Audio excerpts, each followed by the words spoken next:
Doorbell. That night, when I was sitting in my room, immersed in my favorite book, a faint knocking on my apartment door interrupted my concentration.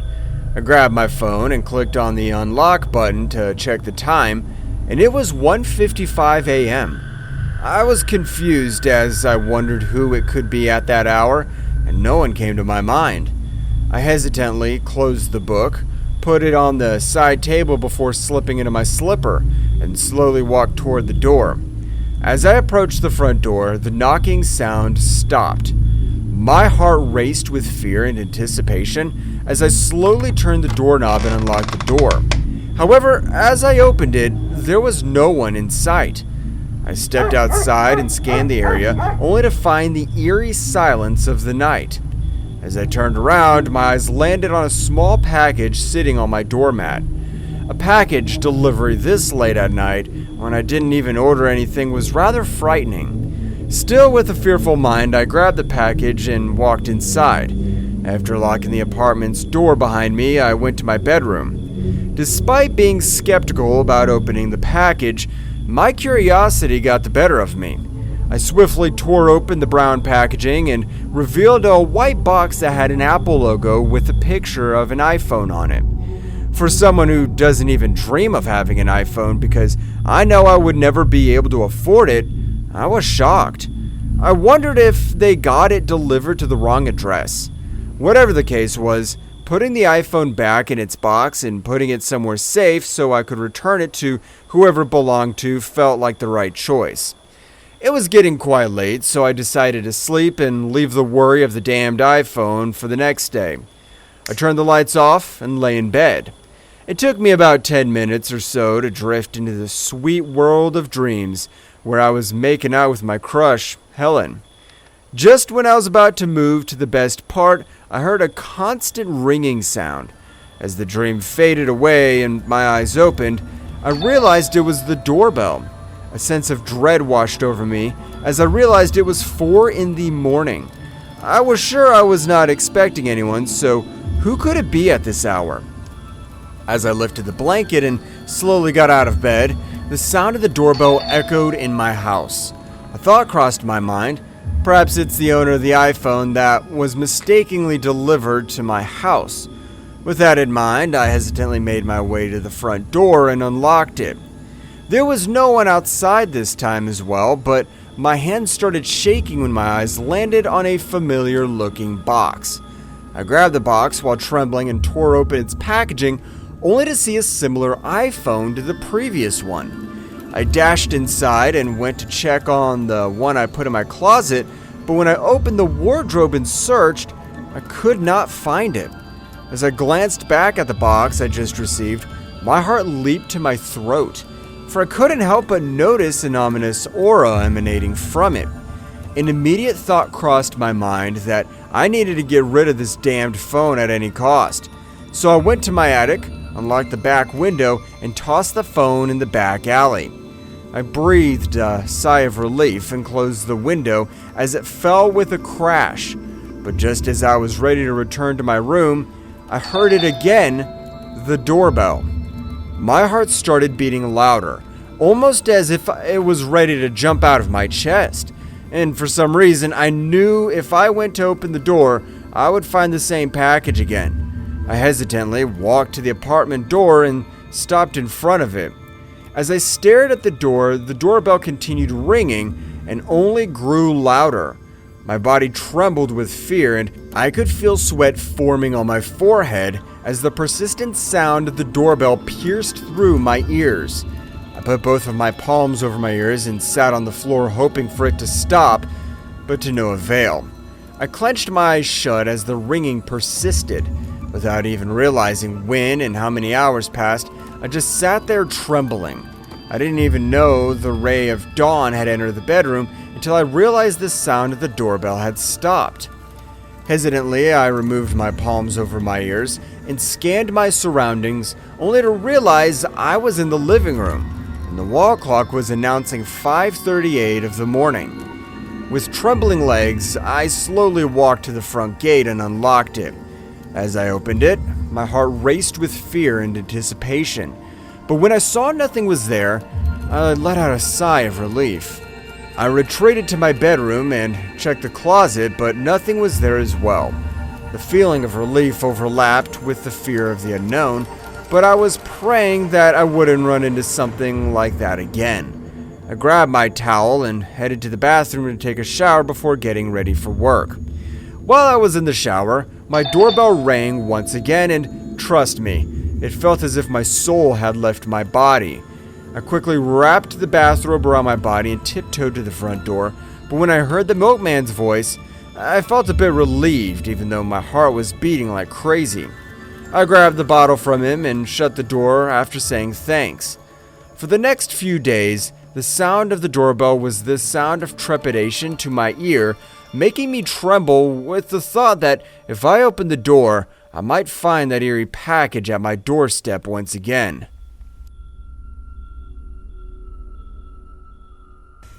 Hey guys, thanks so much for all the support. If you haven't subscribed to the channel yet, please feel free to do so.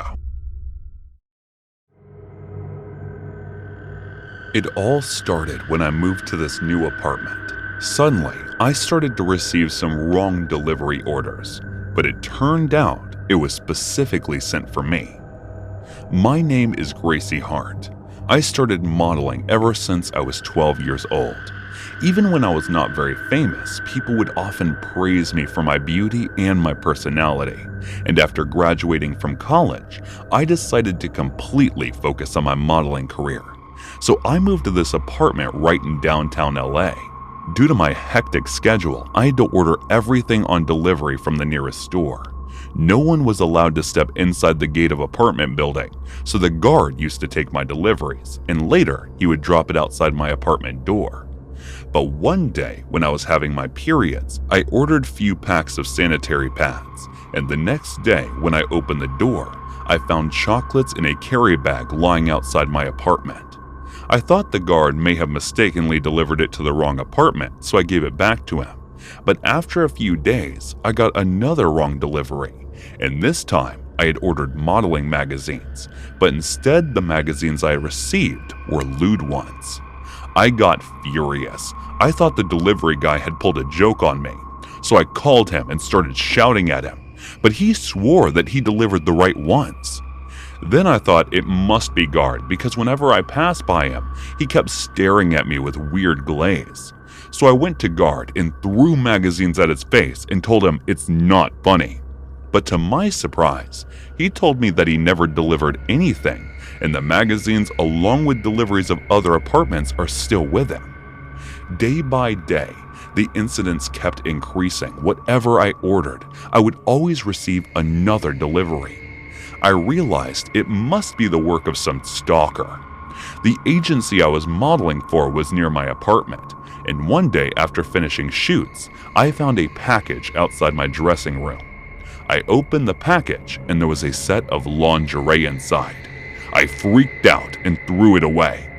Ever since that day, I started suspecting everyone around me. The neighbors, the guard, the delivery guy, and even my fans. There was a big shoot for a major project in which I had to dye my hair blonde.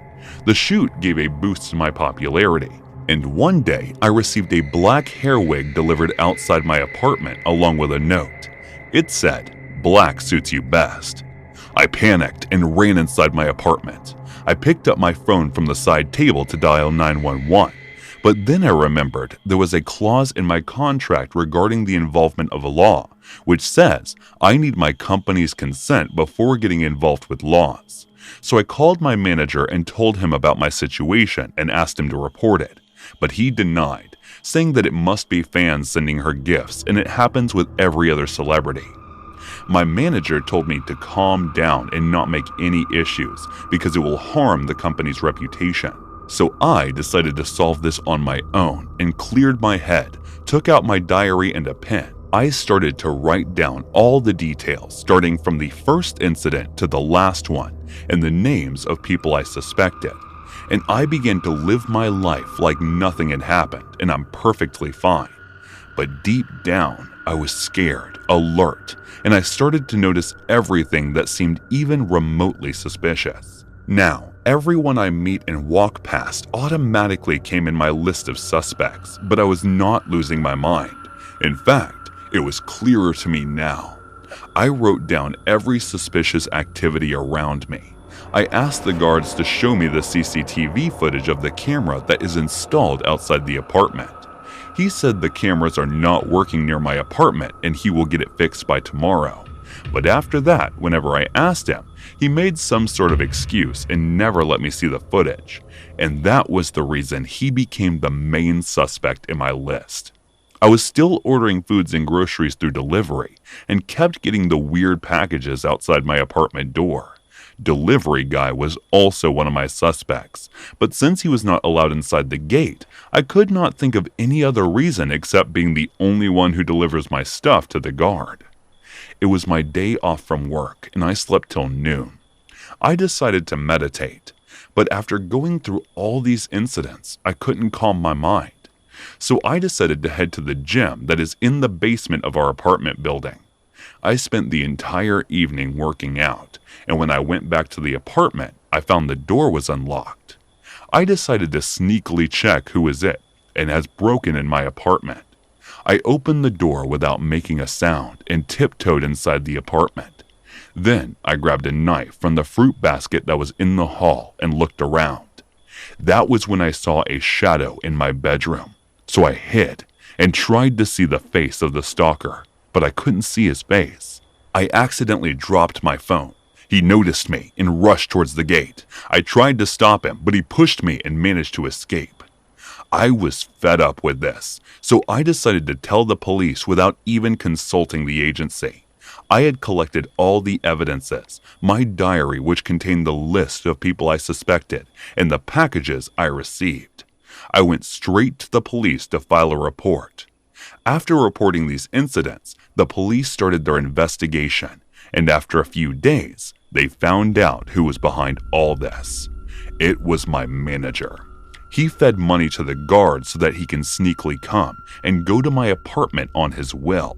He confessed that he was one of my fans ever since I started modeling, and that was the reason he took the job of my manager at the agency.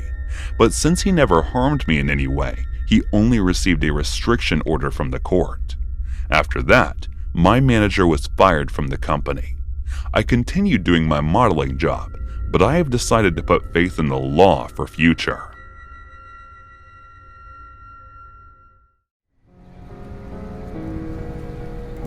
While working as a delivery guy for a jewelry brand, I had the pleasure of delivering jewelry to a regular customer every week for over 2 months. As I interacted with her every week, I began to learn more about her personal life. It turned out she was using the jewelry as a way to cope with her husband's neglect, which had been affecting her for quite some time. As I arrived to make a delivery, I pressed the doorbell, but there was no answer. I waited for a few minutes and pressed the bell again, but there was still no response. The jewelry that I was delivering was quite valuable, and leaving outside was not an option. I pondered for a moment and decided to come back later and try again. I carefully picked up the package and headed back to my delivery van. As the sun began to set, I made my way back to the house and rang the doorbell once again, but to no avail. I stood there for a few moments, listening intently, but there was no sound, not even a faint rustling or creaking. The house appeared dark and lifeless, except for a flicker of light that could be seen through the window on the second floor. The air was heavy and still. There was a strong metallic scent that made me feel uneasy. It was as if the house was holding its breath, and I couldn't help but feel that something was terribly wrong.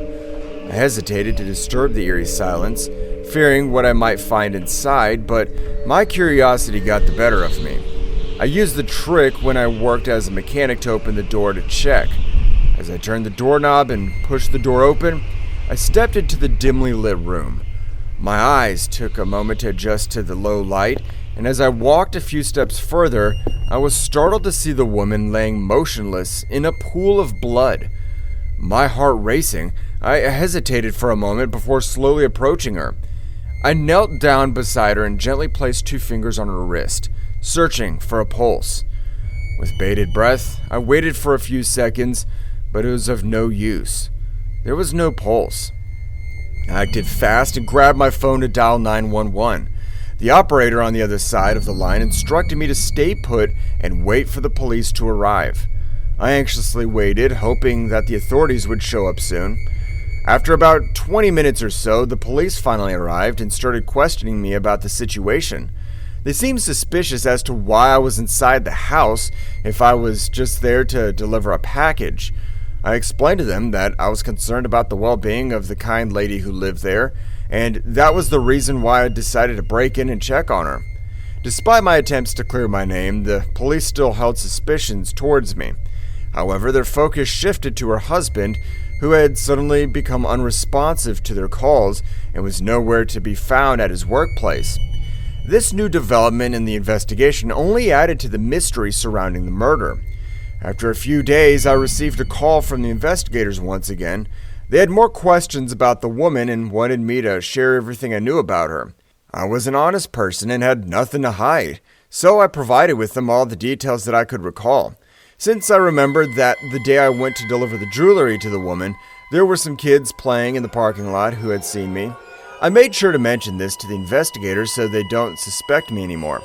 As time passed by, I found myself sitting in front of the television watching the news. It was just another ordinary day until a particular news story about a young woman who had gone missing caught my attention. I couldn't help but notice that her appearance was strikingly similar to that of the woman who was murdered. I couldn't shake off the feeling that something wasn't right, so I decided to take action. I quickly contacted the investigators and shared my doubts with them. The investigators were grateful for the information and acted on it immediately. That very evening, they caught the woman's husband, and it turned out that he was the culprit all along. It was a shocking revelation, and I couldn't help but feel relieved that I had spoken up and done my part in helping to solve the case. He revealed that he hated his wife along and didn't want to marry her in the first place. The only reason he did was because of her pregnancy, which was unexpected. But after marriage, she miscarried, which made him furious. When he asked for a divorce, she refused, so he started ignoring her. But that day, when they were arguing, he lost control and ended up killing her. When he was asked if he kidnapped the other girl who resembled his wife, he stayed silent. He neither accepted it nor denied it. Detectives tried everything in their power to find out that girl's whereabouts, but were of no use. Since he kept his mouth shut and there was no evidence against him regarding the girl's disappearance, they couldn't punish him for that. But he was sentenced to life for murdering his wife. I don't know about others, but I have a theory. I'm convinced that it was indeed him who killed the girl who resembled his wife, and it must be either because he was terrified about the crime and lost his mind when he misunderstood the girl for his wife, or he was so furious that he just wanted to kill the woman again, and when he saw the girl, he couldn't help himself. Okay, so this is going to be something of a wild ride, so strap in. I went to a quite well-known college in a major East Coast city. I was on a 4-year course, and for my junior year, I ended up living with another student in an off-campus apartment. I didn't actually know the guy. He was a local, whereas, out from the Midwest, he seemed chill enough in the room he was advertising in his big old apartment was a pretty neat, sweet deal. So I ended up taking him up on his offer. I don't want to give this guy's identity away. I made him a promise I intended to keep, so we'll just call him Roomy for the time being. At first, Roomy seemed like what you'd get if you gave human form to a cardboard box. The apartment was barely decorated, he barely talked to me, and he only ever ate the same flavor of ramen noodles in his room. Basically, people's idea of a dream roommate, but my God, was he boring. The wildest he has ever gotten was having his hockey bro buddies over to watch the Rangers, but even his buddies seemed about as exciting as gray paint. Me, on the other hand, I'm quite an outgoing person. A social butterfly is what my girlfriend at the time called it, although you can bet your butt I objected to the term. So as much as it was cool to live with Casper, the friendly roommate, it did get kind of tedious. Living with him was great if all you wanted to do was study or work on assignments. But it wasn't like I was getting any decent antidotes living with the guy. At least, that's what I wrongfully assumed anyway. So this one night, I'm out bar hopping with my girlfriend and her best friend. And like most of the other college kids, we're doing so off campus. As we're moving from place to place, we start getting closer and closer to the city's alternate side. I think all it took was hearing one bar play Lady Gaga before my girlfriend was freaking out and wanting to go dance. Okay, not my idea of fun. But if they sold beer, I didn't care where we went. So we walk into this gay bar where the girls have to pay to cover, but yours truly gets in free. So I'm already laughing like this is the best place ever. When I see they have the freaking Colts on TV behind the bar, dude, $2 Heinekens, no cover charge, and the Colts on TV. I've had the girls who are going to have to drag me into that place, but it was looking more like they were going to have to drag me out of the place once they were done dancing. But anyway, 9 buy a few beers slipping away while my girlfriend dances and I catch up on the Colts highlights when eventually I need to pee. So I get up, head off to the bathroom. But blocking the hallway are these two dudes who are absolutely sucking faces off one another. I mean, they were just going at it. Totally unable to hear me say, "Excuse me, gentlemen," over and over again. I don't want to, scream at the dudes or anything. I'm not a jerk, so I ended up tapping one of the dudes on the shoulder. "Dude, come on, let a guy pass." The guy turned around to look at me. A genuine bona fide leather daddy, I believe they're called. And it looks like he's seen a ghost. Because out of all the people in this huge freaking city, who should be staring at me over his knockoff aviators? It's Rumi. I'm halfway through saying, "Dude, I had no idea," when he just makes a beeline for the rear exit of the bar. It's pretty obvious what the deal is. He's still in the closet. But no one on the college or family side of his life knew it. So I'm chatting, "Dude, Rumi, don't worry, bro, I won't tell." But nope, he just ghosted, leaving me standing there having totally forgotten about the pee I needed. The guy he'd been making out with was like, "Let me guess, you're his ex, right?" I responded, "I'm straight, bro. He's my roommate. I didn't even know he was gay." The guy rolls his eyes like I was totally lying about it, then walks off. But I am shell-shocked. You might call me homophobic or whatever, but I just really didn't think that there were gay guys like that. And oh, my ignorance. I just kind of assumed if you're gay, you're flamboyant, however you want to put it. And sorry if that sounds terrible, I just didn't know. But monosyllabic East Coast hockey bros could be gay? Dude, my mind was blown. Then, I don't know, this kind of made me a little sad. You've got to own yourself, Embrace what you are. A person will never be really happy otherwise. So I'm kind of drunk, explaining this to my girlfriend who's just like, "What?" And make up my mind that I'm going to buy some beer, go back to the apartment, and then talk to Rumi about what happened. I was planning on saying all of that to him, all poetic and free-thinking and progressive. Then we're going to hug it out and we'd be best friends forever. But I most certainly wasn't ready for his reaction when I tried to talk to him about it. He didn't come home that night, so it wasn't until the following afternoon that we next saw each other. I wake up, feel like death from having drank the entire 5th of Jameson and 6-pack that I was planning on sharing with Rumi, and shuffle into the kitchen area to find him eating at the table. Immediately, he gets up and walks his noodle cup into his bedroom. I don't like to call after him or anything. Not at first anyways. Jesus, I think my skull would have cracked open like an egg if I made any sound over 10 decibels. So I went to have some coffee and a stale donut. Then I knocked on the bedroom door. I hear, "What?" So I responded with, "Dude, I think we should talk about what happened last night. Maybe clear the air a little." Silence. Not even so much as a mouse fart in there. And it's a silence that goes on for so long that, I just sort of carried on talking, babbling about how I'm not going to say anything to anyone. but that he should really think about coming out of the closet for his own mental health or whatever.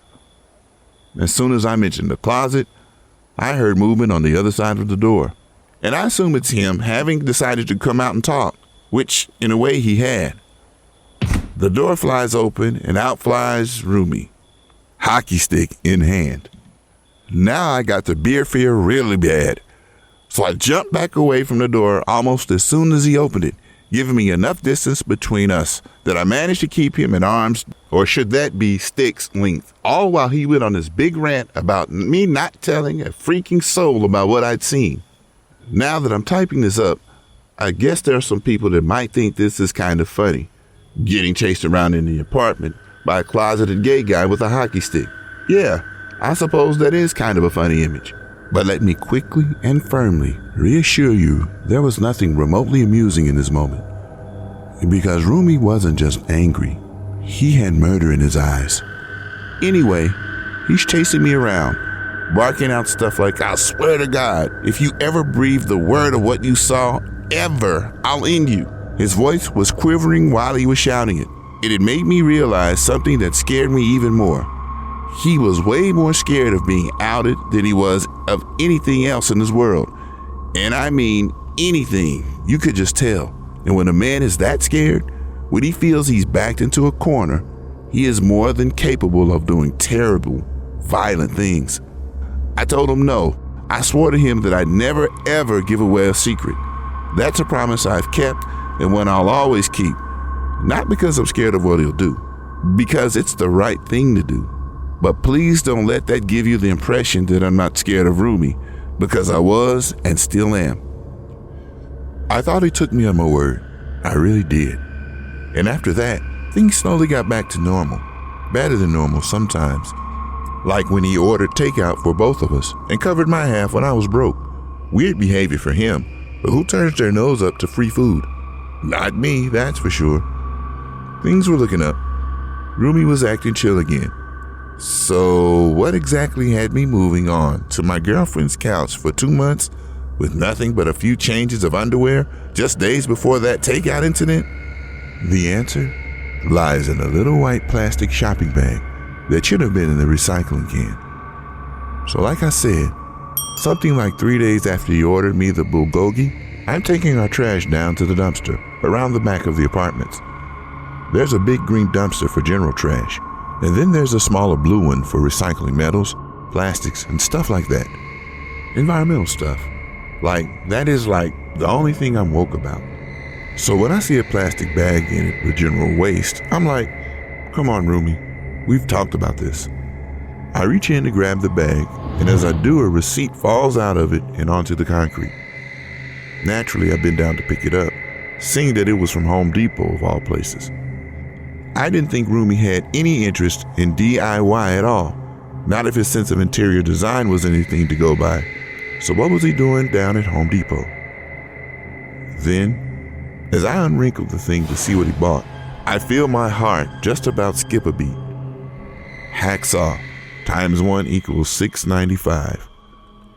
Rumi had bought a freaking hacksaw. And what in God's name did he need a freaking hacksaw? He was doing a PhD in forensic psychology, for God's sakes. Seriously, just for a second, put yourself in my shoes. Do you risk it? Do you honestly carry on living in that apartment with a dude who's already threatened you with violence? Who was, for some reason, now buying new things to keep you sweet, while also investing in the one thing he'll need to dismember you, and thus keep the secret safely buried with your bones? I've had people accuse me of homophobia over this in the past, but I couldn't care less if he was gay or not. He had a secret that he was terrified of people learning.